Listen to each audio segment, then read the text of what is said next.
Hello, I'm David Hunt, and welcome to The Art Hunter. My guest today is a powerhouse in the arts world. She is, listen to this, award-winning artist, designer, author, illustrator, publisher, photographer, gallery owner, and has this amazing little store, a design store. So much to talk about. But more importantly, the logo that I'm wearing, the Art Hunter logo, and it's also just over my shoulder, as you can see, she came up with the name and the logo for the Art Hunter, which is me. I'm talking about Maree Coote. Hello, Maree. Hello, David. That's a bit of a build-up. Well, you are extraordinary. You're an extraordinary artist, and I've got to know you over the years, probably 7 or 8 years, Yep. or more. Maybe more. Actually, I reckon it's more 12 or 13. And you know, like your background, you started off in the advertising world. That's right, yes. I start off as an advertising art director and then add writing to the mix until you're creative director, and work on all kinds of fantastic projects and meet all kinds of fantastic creative people. And, you know, that involves costume and puppetry and sound and music design, all sorts of things. So it's a fabulous training ground. And if you stay involved, you can learn and be inspired by all of those people and all of those different, you know, opportunities. Yeah. So when did the moment come where you thought to yourself, okay, it's time to move on and time to take the plunge? In the arts, it's not an easy step, No. but you jumped in, and wow, you haven't looked back since you made that plunge. It's a combination of two kind of events. One is I was working on the Spring Racing Carnival at one stage, way back before it was quite as big and fabulous as it is now, but anyway. And I had an idea to make the Melbourne Cup and the Melbourne Saucer. Ha ha, visual pun. And little horses, little horses running around the cup and little horses running around the saucer, and it says the Melbourne Cup and the Melbourne Saucer. Oh, how cute. And I put it to the Spring Racing Carnival and said, why don't we do this? And they said, no, I don't like it. So I said, well, I'm going to do it. So I made the 1,000 sets of them, which was a number because, let me tell you, Moorabbin is not Milan. And it was very, you know, but after a career in advertising, you're used to making everything just occur. It just happens. And so you don't take no for an answer, so you get there in the end. I sold 1,000 cups to Maya, which was my first order. And so there's just park that idea. And then when my dad died, I was wandering around taking photographs of the city because he used to take me to all kinds of wonderful places in Melbourne. And Jeff Kennett had just knocked down the big entryway to the Station Pier port area. There was a centenary kind of pylon pillars. That's there, right, and they'd just been nuked. And I thought, I've got to get around and photograph my favourite places now. I was in a bit of a, you know, hiatus, a bit cathartic for me. It was great. And I ran all over Melbourne taking photographs of the city. And I was in the city one day and I took a photograph of Swanston Street sign. I was shooting the Flinders Street station. And I thought, why don't I know who Swanston is? You know, you can bet if I was in New York, you would know who Madison was and who the streets were named for. Why don't we know? So having gathered up all these gorgeous photos and quite a few questions about the city, I thought, look, I'm a professional woman, been to uni. If I don't know this stuff, other people don't know it either, perhaps. So took myself off to various libraries to do some research, and 395 pages later had the first edition of the Melbourne book. And so I had the Melbourne Cup, I mentioned, and now I had the Melbourne book. Which went on to win awards? Yes, here and in New York, funnily enough. And my husband and I thought, look, why don't we just do this thing, because I've been designing objects and, you know, making art for a long time, and so we just jumped into it in South Melbourne and in that little gallery space. And what's the store gallery called? Melbourne Style. And it's called Melbourne Style because when I was in Japan, everything is France style, America style, cowboy style, you know, England style. And I'd spent a bit of time over there and loved all that. So I have a big Japanese following here at Melbourne Style now, which is fantastic. And we basically design and sell and show other people's work about Melbourne, for Melbourne, inspired by Melbourne. And But it's not the tacky stuff, is it? It's not no, real not allowed to have any souvenir tacky stuff. No. It's very stylish. There's a real style to everything you do. Yeah.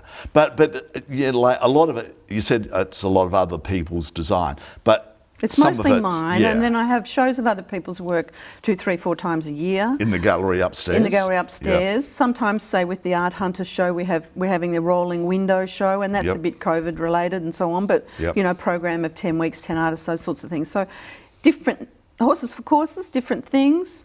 Sometimes it's my rules, so I say it either has to be about Melbourne or you can't come in, or I like it so much if you're from Melbourne, doesn't matter what it is, or, you know, but it's just to keep a lively presence of Melbourne art made by Melburnians or about Melbourne on offer for the local South Melbourne area and anybody else who wants to. Yeah. And our international market is really good. Well, you've just written and produced a book last year in COVID time about Azaria, which is groundbreaking. But we'll get back to that a little bit later, because that's moving outside of Melbourne, isn't it? That's right. And you have done a little bit, because the demand for your books in particular have been quite groundbreaking.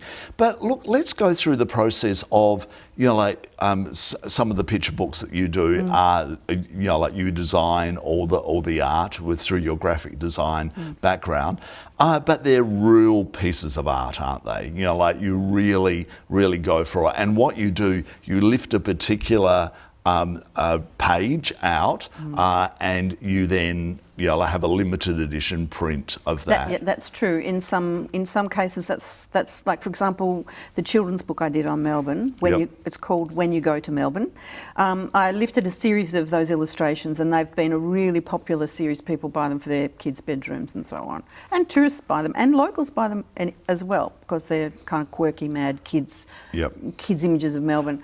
But other books like Azaria, there are a few are lifted from the book, but there's another whole series of works that were not book appropriate, you know, because that was a, you know, 8 to 14-year-old look at injustice and, you know, a major Australian historical injustice. So there are other works I did when I was doing that are much more grown up, much darker, perhaps, if you like, some even quirkier. You know, just quirky.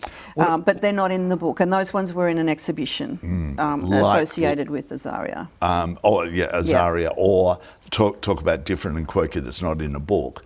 You did a series of buildings of Melbourne with men in suits. That's right. So the buildings are their heads.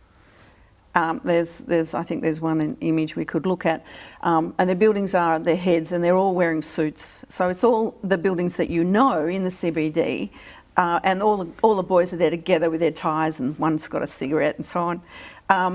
And their heads are the buildings, so it's actually, you know, 101 Collins or the Manchester Unity building or whatever.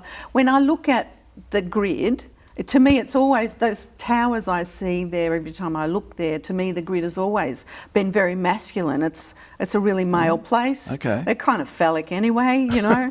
that's what that kind of architecture does to me. Yeah. I like Gaudi and you know, rounded shapes. And colourful, very colourful. Talking about Gaudi. As far as architecture goes, though, I mean. So anyway, I collected up all my favourite buildings of Melbourne, because I love all the old darlings, the Manchester Unity, the Town Hall, you know, all that. The cathedral, Century building and so on. Which is not a suited man. It's actually... the cathedral man has a collar. And a couple of well-known apartment towers, even down to St Kilda Road, you know, those. They stand there with their arms around each other. Yeah. And what did you do with that, apart from the prints that you have? I had an exhibition, and we're down to the last one. Oh, wow. I sold another one yesterday, another really big one yesterday. So that's wonderful. People are engaging with them. I think they were a bit confronting. I did call the exhibition erections, because they are...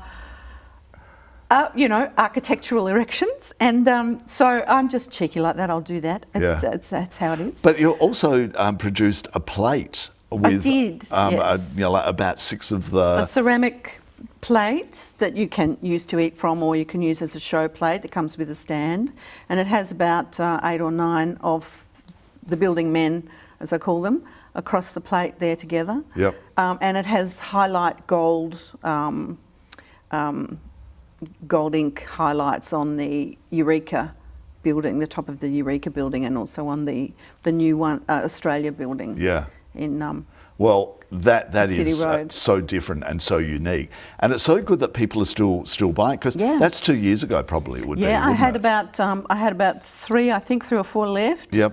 And someone's just come and scooped up a couple, so fantastic. that's great. How exciting is it for an artist when something that is a couple of years old that people are still interested in and want to buy it? Look, when I started this little gallery, if someone liked something, I almost gave it to them. So thrilled they liked it.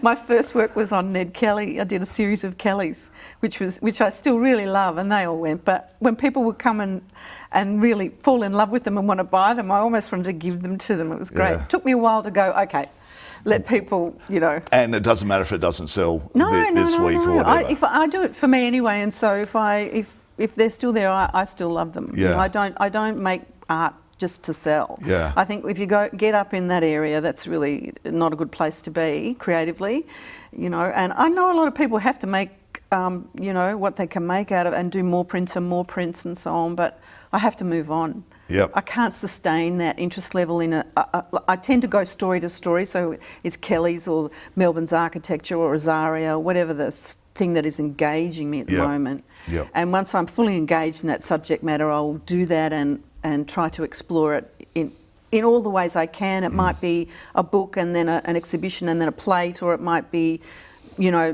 textiles. I might make it into textiles, so whichever medium I'm inspired to go with that particular theme. And then once I'm done, I'm kind of done. I don't want to stay there. Yeah. No. But then there was the one that you were sitting there. Somebody came from overseas when people were travelling, saw it, and only just recently, or probably 6 months ago, who knows with COVID now, it was sold and it was packaged up and sent overseas. I think that's the big Nellie Melba. Yeah. Is that the one you mean? Yeah. I did a big portrait of Nellie Melba and it stayed for a long time. Yeah, interesting too what engages foreigners and what engages locals. So a lot of locals don't know our history anyway. Sometimes travellers are more open-minded to the backstory behind a piece of art. You tell them, oh wow, that's interesting, that this has got legs, it means something. Meaning is really important for me. I can't just do surface design. It needs to have that narrative meaning. And I find people love a title to an artwork, and I think that comes to meaning as well. They don't want Untitled 1, Untitled 2 and Untitled 3. That bores me witless. I like to see the conversation the artist is having with their own work, and that's evident in the title, I agree, yep. And it starts it introduces you to some kind of level of understanding of what the artist is actually thinking or playing with, or what the relationship is that's happening between the artist and the artwork too. Yeah. So people love a narrative, they love a title, they like to see the backstory behind what brought the art about or the series about, All right, I'm just going to step back a little bit, which we're going to be jumping all over the place. When you go to Melbourne, you mentioned it, that a lot of people are using the prints for their kids' bedrooms. Explain to people what that book is about, because I love that book, and I have some nephews and niece, and I sent them that book, and then I took them off to Melbourne. Yes, people take that book and do a bit of a tour around the city. I had done the Melbourne book, and I've done 4 editions of the Melbourne book for adults. It's a contemporary history and modern culture and so on. And I was in the bookshop one day and I saw a kid's book, The Lion in Paris, and then A Trip to London and A Day in New York, and I thought, where's the Melbourne book for kids in Melbourne? There's none. And it's simply because publishers won't take on a book that narrow. They wouldn't then anyway, now they do. Yep. But no one would have taken that on because it's only one city, and perhaps its visitors. So I did it. Because I publish all the volumes that I make. So I published the book on Melbourne called When You Go to Melbourne for Kids, and basically it's dedicated to my mum. She used to take me to Melbourne and teach me all of the rat runs through to Grave Street and up here and through that lane and down and under till you get to the Maya, cafeteria where we'd have lunch and where the ladies' lounge is in Maya, and you just would be this secret world that Mum knew. It was women's business. It was not men's business. Dad was down the beach on the cliffs, where we're taught surfing and all the rest of it. But this was Mum's domain. And where's Le Louvre at the top of Collins Street? Up we go and have a look in the window at Le Louvre, which is, the temple of fashion. Yeah. And where's the cakes? Oh, they're in the Hopeton Cafe and, all the best. Yeah. And she would take me around and show me everything, and we'd have great days in town together. My sisters preferred to surf, I preferred to window shop with Mum. And so it's dedicated to her, and it's, when you go to Melbourne, see if you can see all the things that I saw when Mum took me. Yep. And on it goes. And all the bridges are there, and lots of trams, of course. Seagulls, you've got to count the seagulls. Well, I've got some cynical and ironical seagulls and pigeons that make commentary on the way through. Sarcastic remarks and jokes. Then you mentioned about the Melbourne book, but then you did The Art of Melbourne. Because that is such a beautiful book on the art of Melbourne, in art back then through to current artists. Well, no one had ever curated that work together before, which is a bit of a thing, really is a thing. The idea hit me. I was in the State Library researching the next edition of the Melbourne book, and I was just looking at a painting of early Melbourne, and I thought, this is what advertising does to you. Wires your brain up to the point where it's just non-stop. It's which ideas won't you do, or will you do out of the constant stream? It sounds like a good thing, but it can be a real nightmare. Yeah. Anyway, this one hit, and I thought, I've got to do this. It's too good. I need to collect up every painting of the CBD that's ever been done. And I got on my bike and did it in 11 months. I went to galleries and museums. I contacted living artists like Rika Moore and Jan Sembergs, young contemporaries like Marco Lucio and Yolo Palbataro, and all kinds of artists. I even had to chase down Shag overseas, who did a parody of John Brack's Collins Street at 5 p.m. Yep. So it's not just Melbourne painters, but Brack's painting of Collins Street is such an icon. Oh, and then such for an icon. Shag to do a pop punk version of that, I had to put that in too. So it starts, in 1835 with the very, very first gorgeous hand-painted watercolour maps and so on, little shrubs and little houses, and it goes right through from those very early colonial settlement days right through the up until we get to the Impressionists at the turn of the century. Then we go into the wars and the Depression and the wars. So we've got women painters there because men are gone, and the women can finally paint without having to get married.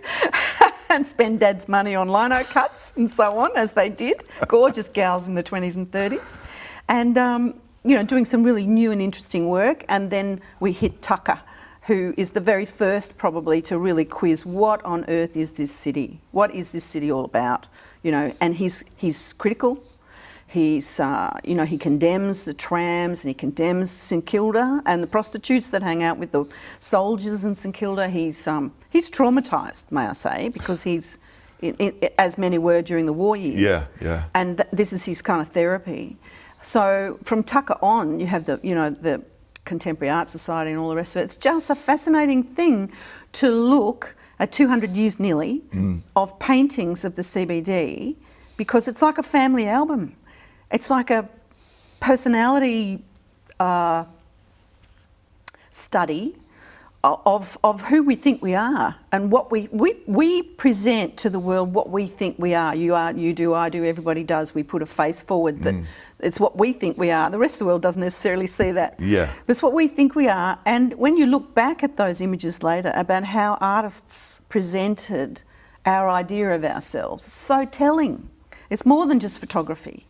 It's got emotional baggage in it. It's got ideology in it. It's got all kinds of other layers of expression about who the city is and what the city is and where it fails and where it succeeds and all the rest of it. Yeah, that was a fascinating exercise, and I still can't believe I did it in 11 months. Yeah. I can't believe it. But it's a beautiful coffee table book. and full of gorgeous works, and I was really, really, really lucky and privileged to actually do it. I got into some beautiful homes, went to see Barbara Tucker when she was alive and see some Tuckers that no one had seen, and you know, get into people's private collections for Blackmans and everything. It was just wonderful. Fantastic. Then all of a sudden, with your books and for children but beyond, were you actually spellbound, or you use the words of a person or a place? It's all mostly people. And what do you do with it? That came from, again, with the Melbourne book photography that I do, this core book that's sort of everything comes off that. I looked at some pictures one day and I could see alphabets in them. You know, the gable of a roof looked like an A, or the double gable of the Rialto looked like an M. And I thought, I'm starting to see letters everywhere. So I collected up all these photographic letters and made an alphabet out of photographs for kids, in a thick board book. And I was doing a writers' festival session on it for kids, and the parents kept bringing along babies instead of, you know, 4 up, which is okay, but 2 and everything is a bit hard because they're pre-alphabet, you know, they can't see a Q in a bike pedal. They don't know what a Q is yet. So I thought that night, I better go and make some other teaching aids that are not photographic, that do show, you know, an A as a gable shape and that sort of thing. So I pulled letters out and started making pictures, and then I realised that there's no A in roof. So we have to throw them all out and start again, Maree, and make them spell the thing correctly. So, you know, castle instead, or whatever it might be, or do house a different way. And had this bunch of teaching aids ready for the next day. And I looked at it and I thought, this is something, this letter art, I call it letter art. It's something, and I turned it into Alphabet City Zoo and letters from Melbourne, letters from New York. I did just done letters from America, which probably won't launch here, but it's already sold into the States. It's about to launch. But the seminal book of that was Spellbound, and that one won the prize in Bologna at the Bologna Ragazzi Fiere, which is the Children's Book Festival Peak International award. I'm just absolutely thrilled. So. Yeah, and so you should be, because it is so unique. And that's what I love about you, Maree, is that your mind is so alive that you must wake up in the middle of the night, I've got an idea. I do. You know, like, I do. Quick, let's write it down. Does that happen? All the time. Oh, wow. All the time. I say to my husband, quick, stop, pull over. I've got to run down this embankment and, you know, something's occurred. You know, I need to either get a photograph of it or write this down. Or Yeah. Yeah, it's, but I try to keep all the mental windows open, because that's how ideas can get in and out and flow around, and you can you notice them when they happen. If you've got to kind of stay open to things and to people, and you know, keep your mind open. And I mean, as I say before, that training in advertising makes you do that, and you work to a deadline, and you can see, it trains you to see gaps in the market, if you like, or gaps in life, or things that don't fit, or things that do fit, things that match, things that, you know, that's just how the creative mind kind of works. And the wheels all sort of spin and things pop up, and I think, that's an idea. And you just have to have also, I would say to all artists, to have the faith to just do it, even if it seems bizarre, do it. Also, a few years back, you actually produced a beautiful silk scarf. You've done a few, but this one in particular was all women. I was going to wear one today, but I didn't. So I did a series of a dozen silk scarves called the Melbourne Scarves, and the women one was all Melbourne women. So it's just got big signatures all over it of everyone who's anyone, from Renee Gayer to Jermaine Greer to Jenny Bannister to Dame Nellie Melba. You know, they're signatures that I created, but they basically show the names of all of the, from the past 200 years, the gorgeous gals, divas and dames that you know, have flourished here. And what a great or arrived here or gone from here. I pinch anyone. Like Kylie was here, but she went, that's okay. Other people have been somewhere else and landed here, like Julia Zamiro, for example, but then she's gone again. So, you know, the rules. How was that accepted by women? You know, like, they sold out. Everything's sold out. They're all gone. Yeah. And would you do a rerun of something like that? Yes, people want me to because, but as I said to you, I'm getting asked to do more of quite a few things, but I've only got two hands. Yeah. I need an intern. I'm looking at the camera. Hey, we've hinted at this, and I want to start talking about it now because you are very passionate about it. And I'm looking over your shoulder and I can see the most beautiful image. And the whole book is just full of incredible images. Azaria. Uh-huh. Who's Azaria, by the way? Have Azaria, I heard of that name? You might have heard that name, Azaria Chamberlain. Now, I was in Bologna, and when you're at the Peak International Children's Book Fair, you will see the most stunning works from Korea, South Korea, Japan, Italy, France, Scandinavia, Russia. Just the most beautiful folkloric looking story, fairy book tales, just marvellous stuff. I have to say, way better than you'll see in Australia. Sorry about that, but the genre is not supported well enough in this country. It's not respected enough. Children's literature is absolutely top gun in South Korea, Japan, and lots of places in Europe because they understand the importance of that for children and for reading and for literacy and for intelligence and for empathy and for everything else. Anyway, I thought, why don't we have books like this, like these really gritty sort of folk tales that seem to come out of Eastern Europe and Japan and places. Apart from Ned Kelly, which gets... Yeah, but even as children's folk tales, you know, with that kind of, I don't know, slightly gritty edge, a bit dark.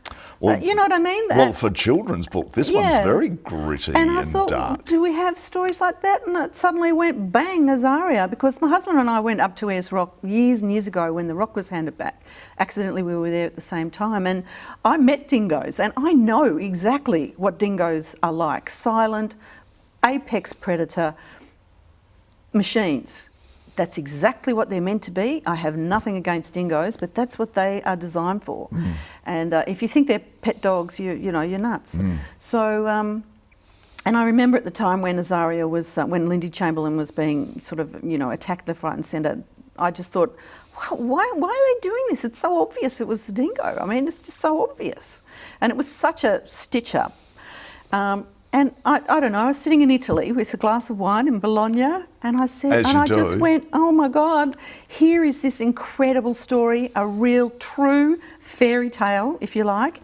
All the archetypal characters, you know, the wolf is the dingo, the mother, the child, the forest, the desert. You've got the media instead of the angry townsfolk. You've got the police instead of the king. You've got, you know, you just switch them all out and all those archetypes are there. And it's, you know, you go off into the forest one day and this happens.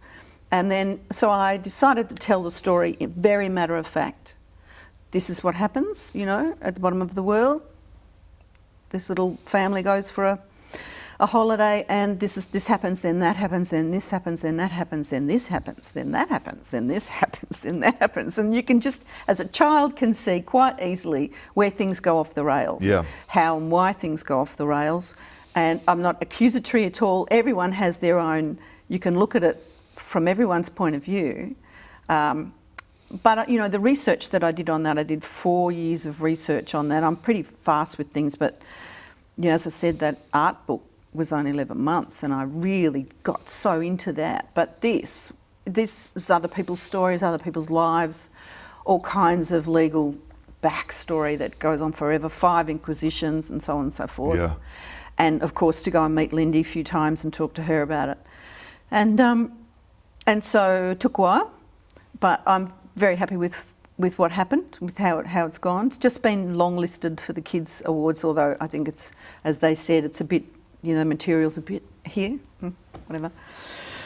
It would go really well overseas, I think. But it's a piece of the history that I've lived through. I like to look at history now while I'm in it. I don't want to wait for everybody to be dead before you look at that story again. It's difficult because people are living and there are legal issues and you've got to, you know, you've got to grapple with all of those live wires.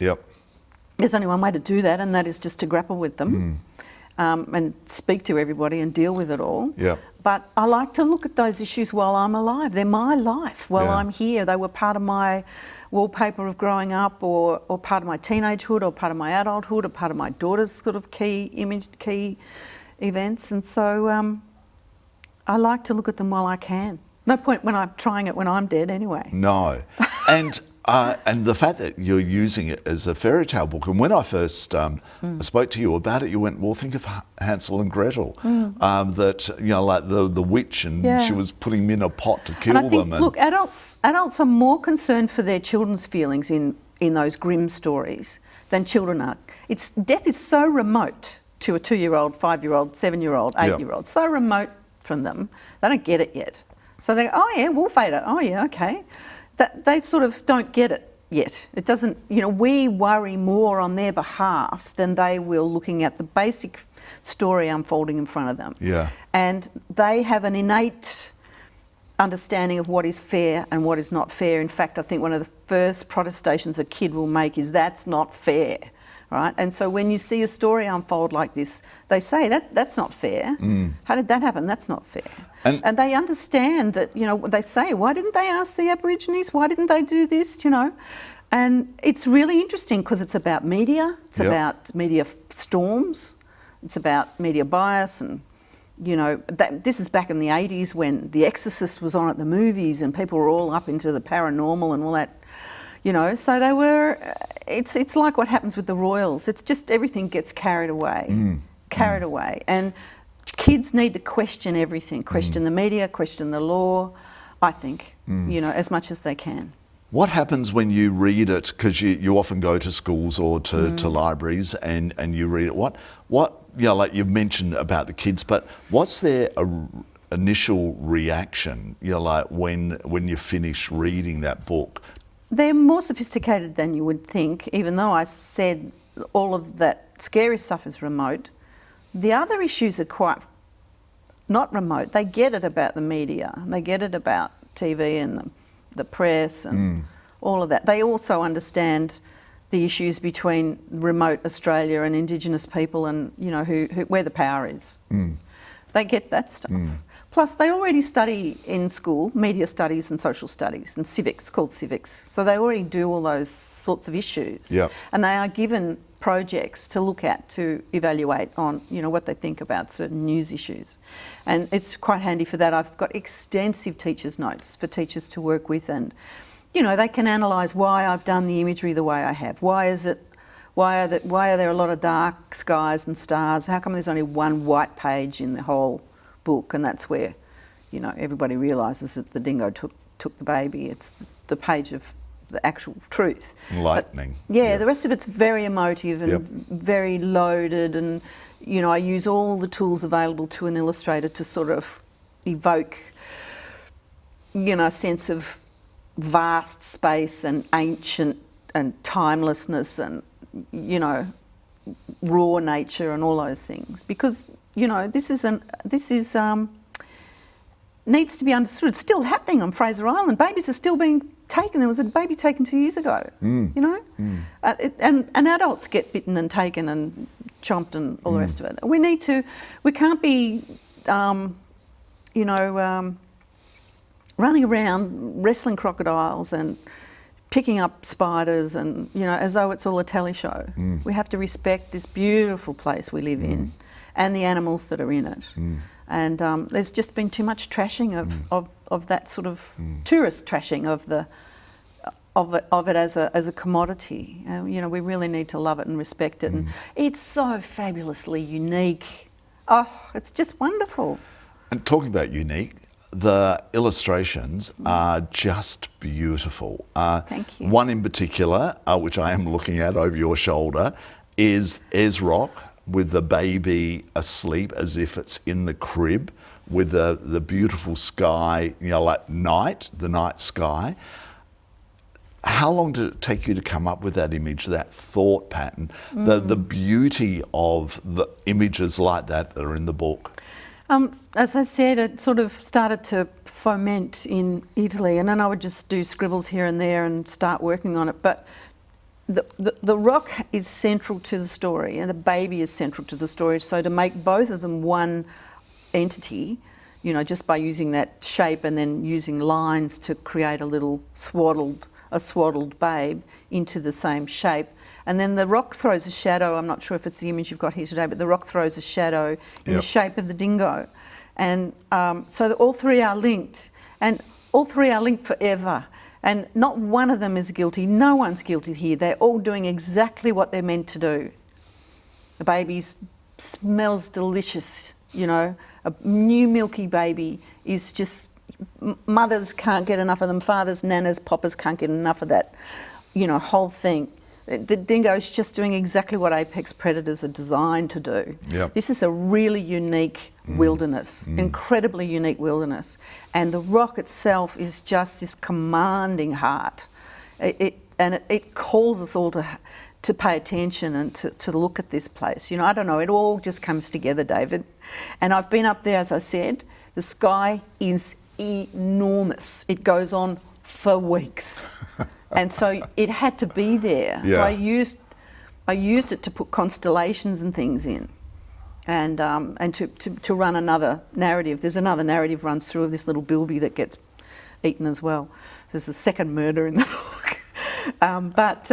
It's done, I might be flippant, but it's done with great respect for all concerned. Yeah. And I hope that I'm trying to champion innocence, really. Innocence in all forms, both Lindy's and the babies and the dingoes, innocence in all forms, and ignorance in all forms, namely ours. And the families that go there that are ignorant of the threat.